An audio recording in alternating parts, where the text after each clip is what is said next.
হচ্ছে গিয়ে বাংলাদেশের নামকরা একজন গায়িকা। তো আপু আজকের প্রোগ্রাম সম্পর্কে একটু কাইন্ডলি কিছু বলেন। অ্যাবসলিউটলি অনেক গর্জিয়াস একটা প্রোগ্রাম। আমার এখানে আসতে পেরে খুব ভালো লাগছে। আচ্ছা ঠিক আছে।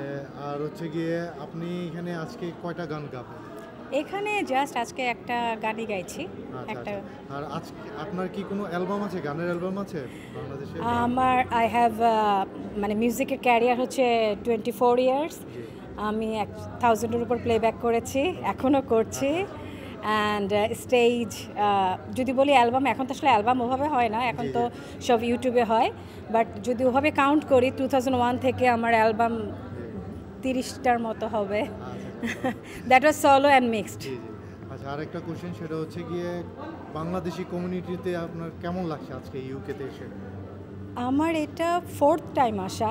আমি একদম ফার্স্ট এসেছিলাম 2006-এ লন্ডনে। আফটার দ্যাট বার্মিংহাম অনেকগুলো শো করেছি। ইটস লাইক 10 বছর পর আমি actually it's been a long gap আসলাম। আজকের প্রোগ্রামটা ডেফিনেটলি একদম অন্যরকম। 10 বছর পরে এসে আমি একটা অন্যরকম লন্ডন দেখছি। একটা বলেন আমাদের, গান গেয়ে শোনা কাইন্ডলি। আমার ফেভারিট অ্যাকচুয়ালি, যেহেতু আমি প্লেব্যাক করি, জি। ফিল্মে অজস্র গান গেয়েছি, বললামই তো। নিজের গান প্রত্যেকটাই প্রিয়। আমি আচ্ছা, স্পেসিফিক কোনটা নাম করা যেটা আপনার আর কি হিট হয়েছে খুব বেশি এমন একটা গান? আমি যেমন বলবো যে এখন বাংলাদেশের ফিল্মে আইটেম সং একটা খুব একটা মানে বড় একটা ব্যাপার। সো আপনি যখনই তানজিনা রুমা লিখে সার্চ করবেন, তখন সবার আগে যে গানটি দেখতে পাবেন দেখ নাও রশিয়া, দ্যাট ওয়াজ মানে আচ্ছা, যদি বলি আমাদের দর্শকদের জন্য একটু কাইন্ডলি দুইটা লাইন গিয়ে লেট মি থিঙ্ক আমি কোন গানটা গাইবো। সো আমারই ফিল্মের একটা গান আমি গাইছি। যে গানটি গাইছি ওটা আমারই একটি খুব বিখ্যাত একটি গান, আমার আর এন্ড্র কিশোরদার গাওয়া, কবুল কবুল টাইটেল। গানটা আমার জন্য কম্পোজিশন করেছিলেন আলী আকরাম শুভ ভাই।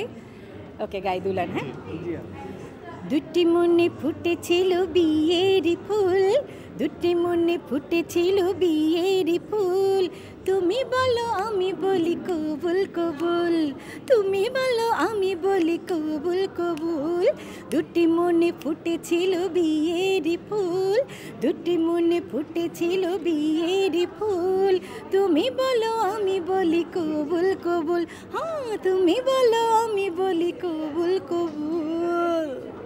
আপনার অভিনয়ে আসার কোনো ইচ্ছা আছে কিনা? আমি প্রথম যখন খুব ছোটোবেলা থেকে তো শুরু করেছি, তো ছোটোবেলাতেই যখন ফিল্মে আমার 2003 থেকে ফিল্মে গান গাওয়া শুরু, আর আমার প্রথম ডেবু হচ্ছে 2001-এ। তো ফিল্মে যখনই গাইতে এসেছি তখন থেকে অফার ছিল, বাট আমার কাছে মনে হয় যে অভিনয় আমার দ্বারা না। খুব শখ করে 7 বছর এক প্রডিউসার আমার পিছে ঘোরার পর আমি একটা নাটক করেছি। আমি গানের আগে মডেলিং করতাম ওই ছোটোবেলাতেই শখের বসে, বাট অভিনয় না। অভিনয় অনেক কঠিন জিনিস। না, নাটকের নাম হচ্ছে সুরসাগর, যেটা আমার মানে আমাকে নিয়েই করা ছিল, গানের মানুষকে নিয়েই করা ছিল অ্যাকচুয়ালি। গানের পাশাপাশি অন্য কিছু করেন? আমি অ্যাকচুয়ালি আমি অ্যাজ এ নিউট্রিশনিস্ট, আমি ফুড অ্যান্ড নিউট্রিশনে পড়াশোনা করেছি।